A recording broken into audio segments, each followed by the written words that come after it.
Well, hello, sports fans. It's your favorite program, Athletics Chat. It's number 87.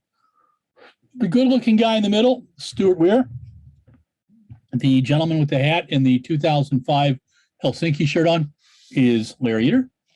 And Stuart's in Oxford, England. Yes, the intellectual capital of the world. I am in Fort Atkinson, the cheese capital of the world. Okay. Stuart, greetings.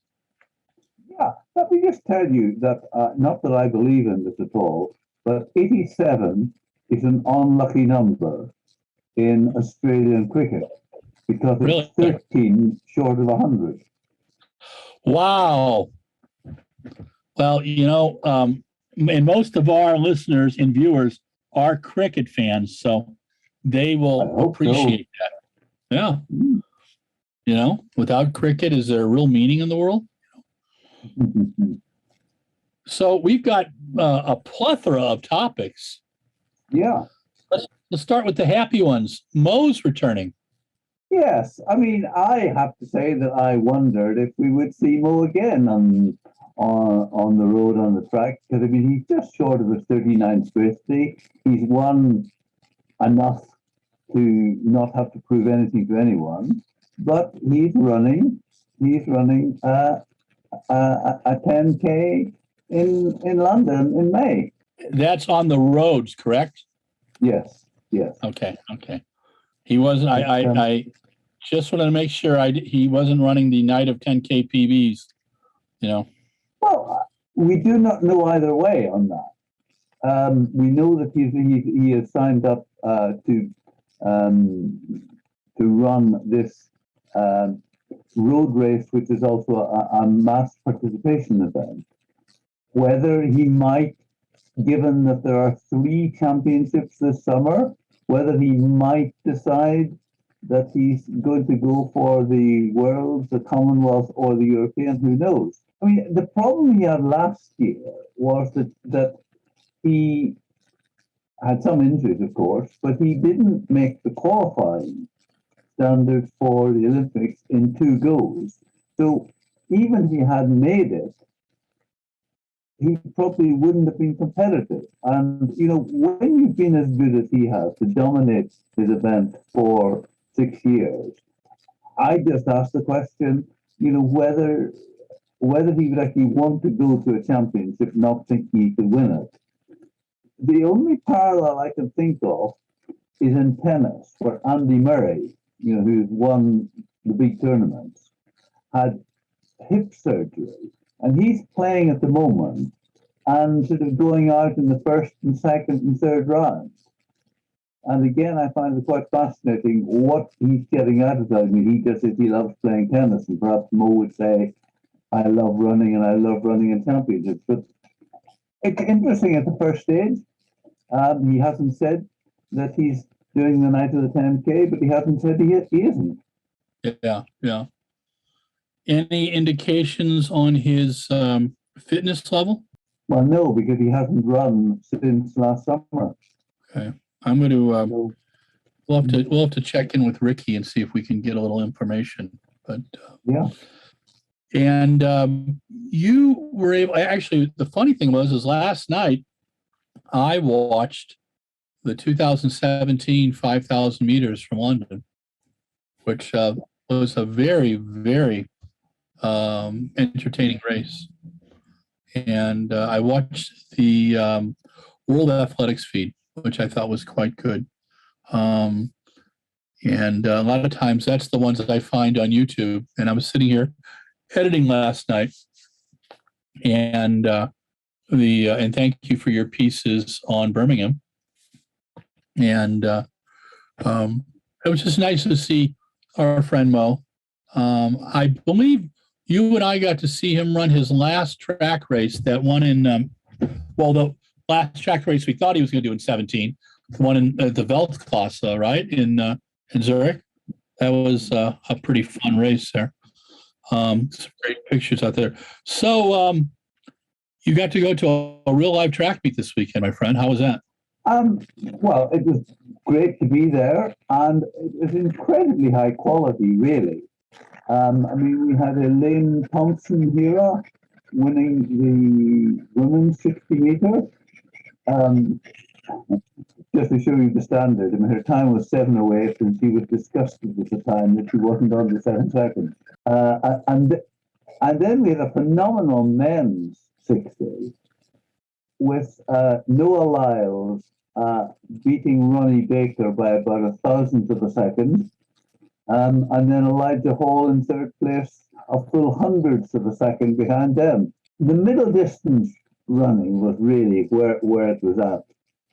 I mean, we had a men's 1500 won by Abel Kipsang of Kenya, but in which the first 5 all ran PRs. I mean, I know you could ask the question how many of them had run a lot indoors, but even so, I chose it. Then we had Keely Hodkinson, who 15 months ago none of us had heard of. And then she broke an age group world record in January last year. Then she won the European indoor. Then she took a silver medal in the Olympics. And she ran a British record in the 800 indoor, 1:57.20. And also revealed a fascinating statistic that the world record indoors for the 800 was set 19 years ago on the day she was born.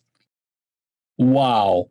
And Natoya Gould was third in that race, 1:59.85, which was a phenomenal achievement given that the previous night she had, well, actually, not quite as it, but just over 36 hours previously, she had run in Yemen and had spent most of the day traveling.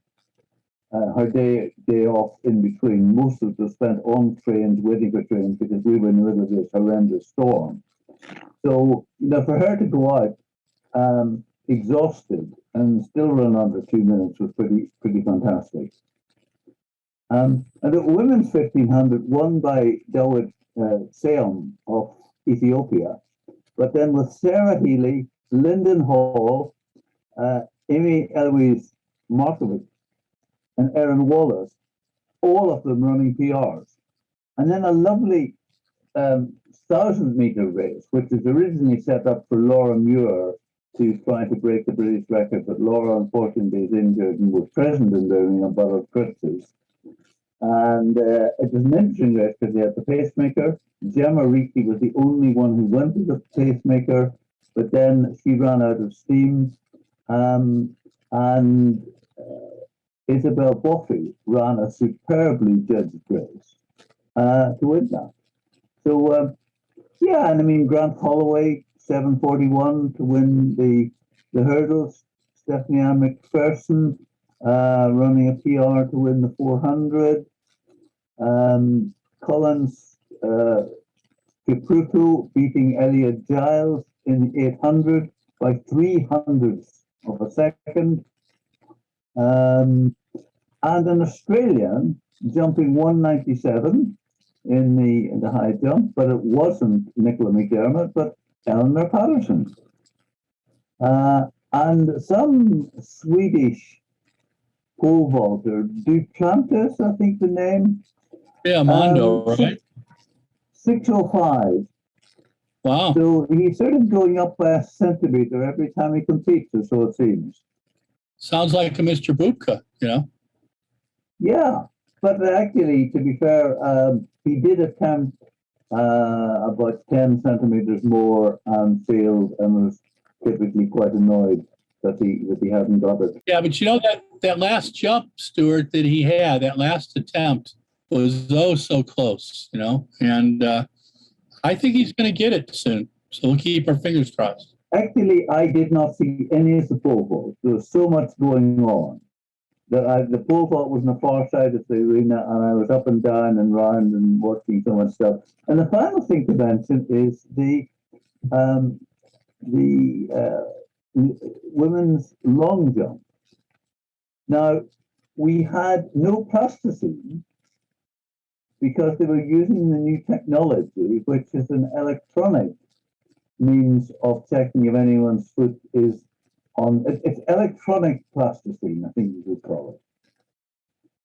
And we had a good long jump competition in which everyone got 5 jumps, and then the top 3 got 1 extra one.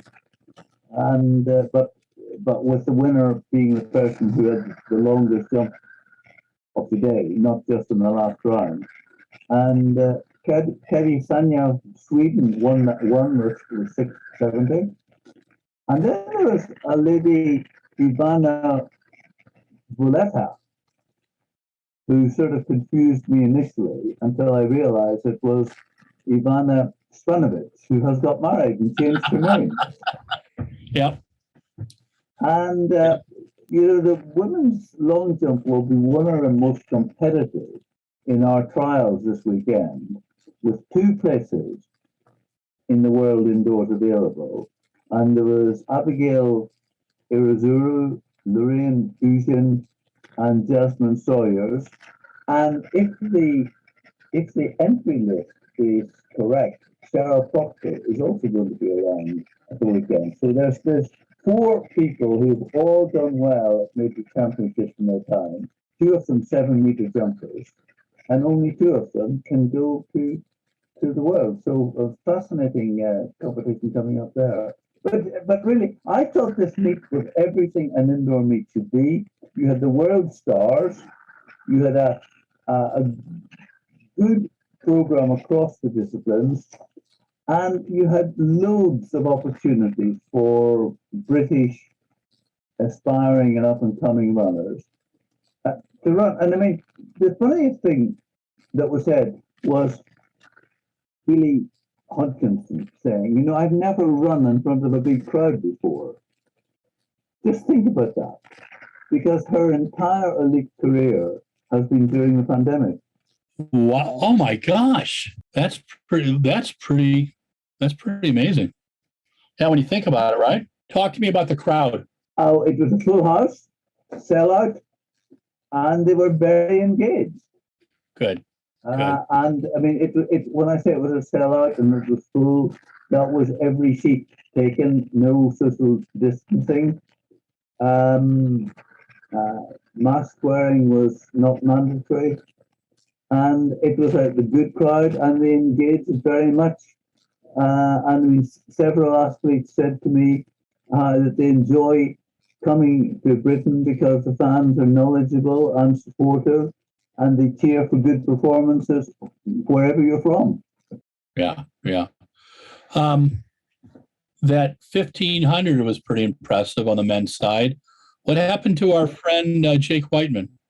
He had COVID, and he dropped out of the race just because he just wasn't feeling well.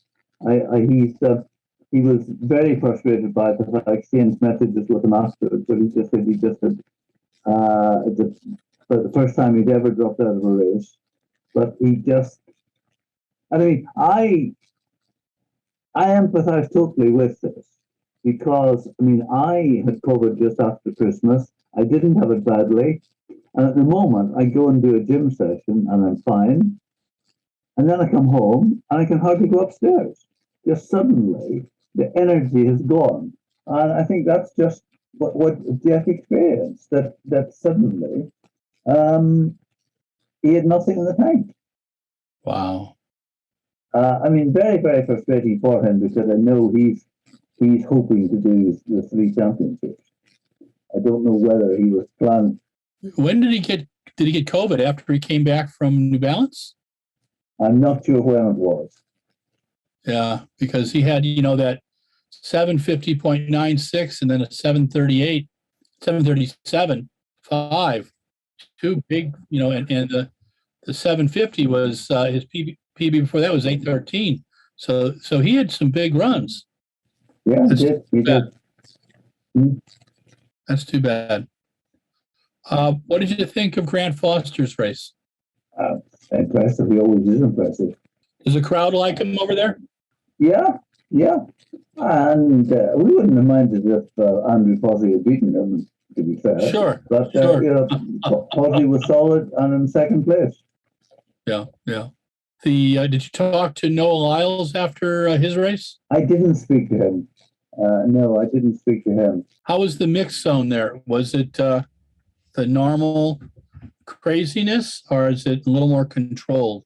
Well, it was fine. There were not that many written press people there because most of the athletics correspondents of the national papers are also the Olympic correspondents. A number of them were in Beijing, so it was quite quiet. I mean, I was standing between Andy Edwards and Jess Whittington, now of World Athletics, but it wasn't. The mix zone worked fine. Mm-hmm. Good. What will the crowd be like for the British Championships? I don't know. I would think if they get it half full, that will be good. Because obviously you don't have any of the international stars, and in a year of 3 outdoor championships, it'll be interesting to see how many of the British top athletes are there. The list isn't, the confirmed list isn't out yet. I mean, it as I say, potentially we've got the four top long jumpers, but I'm not sure that long jump sells tickets on its own. I mean, and that'll be a contest I'll be fascinated to see. But interestingly, when I did my interview with Daryl Nita, she told me that she was running one indoor race and was really, that was going to be her indoor season. But now, having run a PR in Birmingham, she told me that she's going to Turin on, is it Wednesday, and is coming back to the trials and is now targeting the world indoors. Wow. Now, did you say Gemma Ricci is also going to run? Yes, again. I mean, Andy told me that originally, having decided that neither Laura nor Gemma would, that Laura is injured, but that Gemma is now going to do the world indoor. And Keely Hodkinson also, I believe. So that's really quite an interesting prospect. What on the men's side? So is Jake going to just pull out, or what's he talking about doing? I don't know. I have no information on that. Okay. Talk to me about, so this coming weekend, we've got the British trials and the U.S. trials. I'm trying to get to the U.S. trials if I can get out of the snow and ice that's supposed to hit on Wednesday and Thursday. So I'm going to try to get to Spokane. Where are they? Spokane, Washington. It's a brand new facility called the Podium. I think they've only had a half dozen meets on it. It's up in the state of Washington, so in the far Pacific Northwest. So it'll be interesting. It's supposed to be a good turnout for the meet, and so I'm looking forward to it. So I'm going to head out there Thursday. The meet's on Saturday and Sunday. I'll do some interviews on Friday, and hopefully be able to, watch your event off my iPad. We'll have to keep our fingers crossed.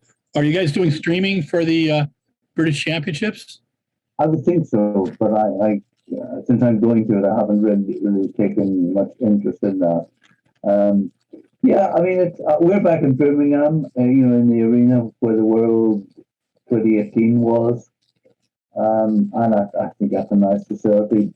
Birmingham is an hour and 10 minutes from Oxford, so I'm delighted with the location.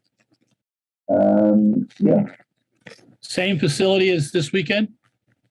Yes, yes. Good. Yeah, I like that a lot. That's a fine facility. Now, it's no longer the NAI stadium, right? It's something else? They sell the naming rights. I mean, I need to look up what it's called these days, because it was the Barclaycard Arena. It's the Utilita Arena. Utilita. Wow. And I mean, I have to tell you, Larry, that Utilita have not got a lot out of this, as far as I'm concerned, since I have no idea what Utilita actually is. But yeah, I'll have to look it up. If you talk among yourselves, I'll Google it and see what it actually is, because otherwise, I would hate to think of the sponsor spending all that money. And, yeah, not getting their money back. That's most difficult. I feel your pain. Well, interesting, because the first thing that comes up is the Utilita Arena. I'm still not clear. You can have a Utilita account which you can top up by phone, but I have no idea. I'm still uncertain what Utilita is, which shows how useful the sponsorship is as far as I'm concerned. Could we talk a little bit about CJ Uja? Yes, please. CJ Uja is a British sprinter. He was in the 2017 men's 4x4, who defeated the Americans and the Jamaicans. He was in our silver medal winning team in Tokyo, but he has just had a positive test, which he attributes to a contaminated supplement. But he has still been found guilty, and we assume that he will get a 2 or 4 year ban when it reaches that stage. But the aspect of it that I wanted your wisdom on is that I won't name an individual, but a well-known track and field writer put on Twitter, if you are a young college student, it was a contaminated supplement and I didn't mean to do it, excuse might wash, but not for an experienced athlete.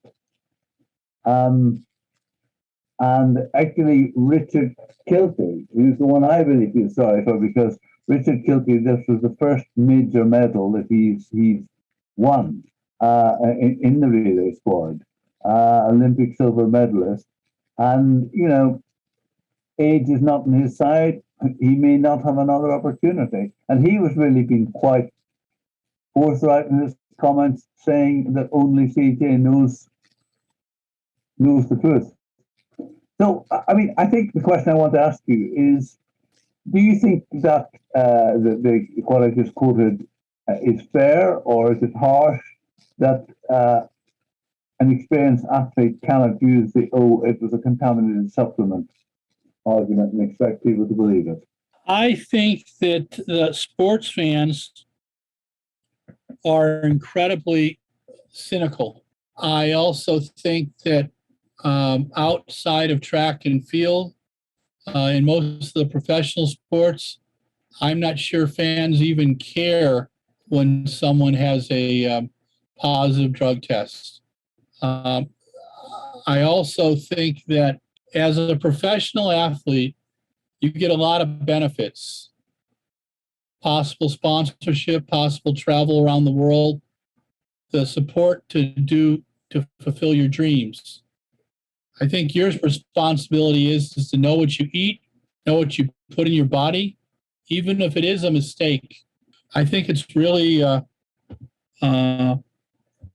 difficult to buy that. When I've seen CJ, he seems like a very nice guy. That's part of the challenge for us as journalists. I remember interviewing Randy Barnes, and the world record holder in the shot. And I watched him be real nice with my kid, kicking dirt around in a dirt shot put ring with a 3-year-old. And I'm going, God, this guy's really a nice guy. And I have a 3-hour interview with him where we talked about training, but he also talked about how to tell if people are using drugs and what it does to muscles and things like that, and why free weights are better than using machine-based weight development. And I believed him. And then, he got banned for life. And I remember, other athletes like that too. I mean, there's been some Americans who, when they tested positive, it really surprised. Well, it broke my heart. I don't know if it, on true reflection, whether it was a good thing or a bad thing. I think that the problem is that for many, track and field has become a business. And as long as the chances are that they're not going to get popped, it is a business decision for them to cheat. And so I do also understand that in about 5% of the cases, we have negatives and positives that, because of human interaction, can be tainted. So it puts me in, it's a difficult thing to deal with, I think that he's taking as much responsibility as he can without saying that he cheated, and that's really sad. Well, look, on a related subject, the Times newspaper, the most prestigious newspaper in England today, had a full page, double page spread. I hope you can see a bit of that. It's called The Medal Factory, Tainted by Doping. And it's about Raina Reader's training camp. And the particular British angle is that Adam Jamili and Lavia Nielsen are being coached by him. And when two things happen, particularly the investigation into Raina over some misconduct, plus the ban for Blessing Otabari, British Athletics instructed their athletes to leave, otherwise they would be taken off the world class program. And Daryl Nita left and coach, but Adam and Lavia have remained and have said that they accept that they will lose their funding from British Athletics. But also I understand that Omar McLeod and Christian Taylor have severed their arrangements with Raina. So I just wanted to highlight this. I mean, there's not a lot one can say about it because it's still under investigation. But certainly with us, it's a big story because Raina was at one stage employed by British Athletics and also coached a number of British athletes over the years. It just is a messy situation at the moment. Yeah, no, it's unfortunate because, well, I think some of our friends that as the investigation continues, the stories that have been in the press already suggest a situation that, if it happened, is at best unethical, at worst showing athletes that the only important thing is gaining a medal, and everything else is okay.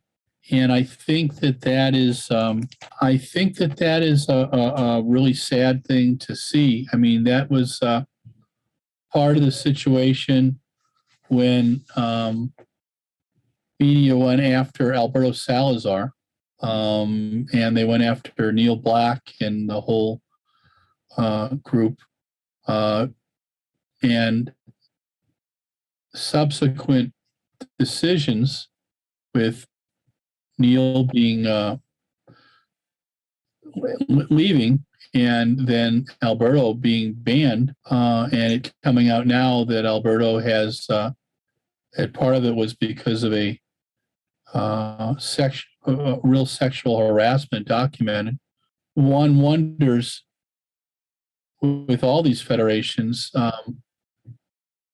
what's going on out there. You know, I've met Reina and interviewed Reina, really liked him. I think he's a fine coach, and I don't know what the truth are to the accusations. The Blessing Akabari fiasco is just that, an absolute fiasco. AIU has banned her for 10 years now, which is rather long, because what is she, in her early 30s now? So if she took a 10, yeah, coming back at 44, you know, would be rather difficult. And I believe that part of the punishment had to be because Blessing apparently did not reveal on who was giving her what, and that's just sad, you know. But I think that the thing about Blessing Akabare is that she was track and field to the country of Nigeria. She entertained and was the impetus for a lot of young athletes, Nigerian athletes, who especially are training in the U.S. right now and competing well. And it's sad to see her go out of the sport like this. But I also think that, athletics integrity unit has to show that it doesn't matter how big or small you are. If you cheat, you cheat, and everybody has to be on the same playing field. So I find that very, I find it sad, you know. Yeah, very much so. Very much so. And I wonder if I think that British athletics, while they're doing it a bit late, by telling athletes that they had to sever ties, I think that's a big deal. And I also understand Adam Jamili and Lavia, very close to Reina, and trust his judgment and trust his training, and also know that less than a year out from 3 major championships, it's rather foolhardy to change everything. But that's we're going to be hearing about that ugly one for a while, you know. Yeah. You know, so it's just, but I think that a couple of people wrote about athletics integrity this weekend, and the truth is they've caught about 190 different athletes doing something that was at best unethical and at worst illegal, and that World Athletics is by putting it in the hands of athletics integrity, by putting 12% of their budget there too, they're doing better at controlling sports doping than I believe any other federation. And especially after the junk we've seen in Beijing, where this 15-year-old Russian girl, that's just pure sophistry. And that if the arbitration board, I don't get them at all. I mean, I think that we've said this before. The only reservation I have about the integrity unit is that they seem to be better at catching people on technicalities than on failing tests. Yeah. Yep. I think you're right about that. I struggle sometimes with an athlete getting a 4 or 5 year ban if the athlete has never failed a test. That's very, very difficult. That's very difficult, and it's how do we,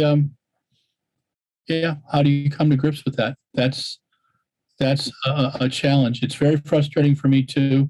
I know this last summer, there was a lot of commenting about Shelby Houlihan, the American woman, who I believe had no idea how she tested positive, and somehow they came up with a burrito story, thinking that it may have been at. And it's just, and after Jared Lawson, just from a few years ago, and what he had to go through to get back his good name, it's sad. So we shall see. It's the good thing is we've got 2 nice championships this coming weekend, and keep our fingers crossed. Stay safe, my friend. Enjoy the quiet in lovely Oxford, and I'll try to enjoy some quiet in Fort Atkinson. And thank you again for working with me on Athletics Chat 87. It'll be 88 next week. Okay. Good. All right. Stay safe, everybody, and get your workouts in and enjoy watching some track and field. And thank you for watching Athletics Chat 87. Thanks to Mike Deering, our production manager, and thanks to Stuart Weir, who always keeps me laughing. Stay safe. Hello, sports fans. Larry Eater, RunBlogRun. This is the Epilogue for Athletics Chat 87. And you know the whole story behind the Epilogue. It's Larry's conversation with himself. Just finished 40 minutes with Stuart Weir. We talked about a plethora of topics. First one was Mo Farah. Remember Mo? He, the man with the exciting kick that enthralled track fans all over the world from 2011 to 2017, winning, 2 Olympic titles at the 10,000 and the 5,000, and winning world championship titles galore, and having a brutally exciting 5,000 in London, where it came down to the very, very end, and he almost did it again. But he did show he was human. He hasn't raced since last summer when he attempted to make the Beijing Olympic team and fell short. But he's going to be running the Vitality 10,000 meters, which is a road race in early May, and we look forward to seeing him there. Have no idea what his fitness level is, but I'm pretty sure that he will not show up unless he's ready to go. I believe he's 39 this year, so curious to see if he competes in the Europeans, Commonwealth, World Champs. It'll be exciting to see if he tries to make one of those teams. So we'll have to see how it goes. Last Saturday was the Mueller Indoor Grand Prix. Some fantastic performances. The middle distance races were incredible. Keely Hodkinson ran a 1:57.20 for the 800, the fastest time by a woman indoors in 2 decades, destroyed the national record of Gemma Ricci, and just her first race really since last summer. And I think the Prefontaine was her last race. So pretty darn impressive. Coach Jenny Meadows and her husband, who coach Keely, should be very, very proud. Izzy Buffy, who is a under 20 and an under 23 champion in the European championships at 800 meters, won the 1,000 in a PR 2:38.25, catching some pretty top athletes, including Gemma Ricci, who was going for the national record there. Isabel had run a 53:30 400 in the last couple of weeks, so she was ready to roll. And it was her longest race ever, 1,000 meters. Think about that. Yeah, pretty amazing. The men's pole vault, our friend Mondo Duplantis, 6:05, and he made 3 gallant attempts at 6:19. Got to tell you, that last attempt was pretty darn impressive. I'll tell you, there's some other fun events too. I really got a kick out of the men's 60, where Noel Lyles came up from behind and just nudged out Ronnie Baker for first, both in 6:55, and it was a PB for Noah. So the Birmingham meet had a big crowd, actually sold out. Masks were not required. So it was almost like being back in 2019. And our friend Stuart Weir was there, covered the meet for us. He's got 4 stories up now. Watch for a couple more to come up on RunBlogRun. We also had the meeting de Leuven last week. That was on Thursday. And our friend Jacob Ingebrigtsen, 3:30.60. Pretty darn incredible for the 1500. His first adult world record. He's had junior records and European junior records, but 3:30.60. What was cool about that race too, Eric Zawinski took them out at a very strong pace, but didn't push it so that Jacob could run over that last 500 meters very, very strongly. Again, 3:30.60. He beat Samuel Tafara, the man who used to have the record, 3:31.04. Kind of like that. It's kind of fun. So the World Indoor Tour, I think, is going fantastic this season. And then we had a couple tough developments. Blessing Okabare, 10-year ban from Athletics Integrity Unit. She's essentially out of the sport, tested positive and tried to hide it. And then a big piece came out in one of the London papers, I think the Times, on Raina Ryder's group. And I've known Raina for a long time. It's hard not to have sympathy or emotional feelings for people, but it looks like it's going to be a pretty rough day for Raina. And he's being investigated by British Athletics over several things. Some of the things he's being blamed for I don't think are fair. I don't know enough about it, but it's in the papers, and that's rough. Last comment on athletics integrity. Sebco was very smart to put them together and put 12% of their budget behind them, a World Athletics budget behind athletics integrity. They've now busted 190 athletes, and they're doing their best to clean up the sport. And it's a tough job. There are times you get frustrated with them. I get frustrated with them too. But unfortunately, because people do see this sport as a business, unless you make the punishments draconian, unless you make make it extremely difficult to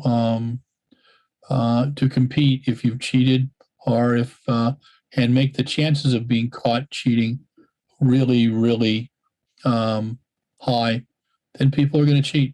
And so athletics integrity has his hands full, and I commend them for their job. It's sad because of athletes' lives changing, but I think there were decisions that they could have made that would not have put them through this. So this is Larry Eder on Athletics Chat 87, and this was my epilogue, some deep thoughts. Thanks to Mike Deering, our production manager. Thanks to Stuart Weir, my partner in chat. And thanks to you for watching everything. Stay safe. Talk to you soon.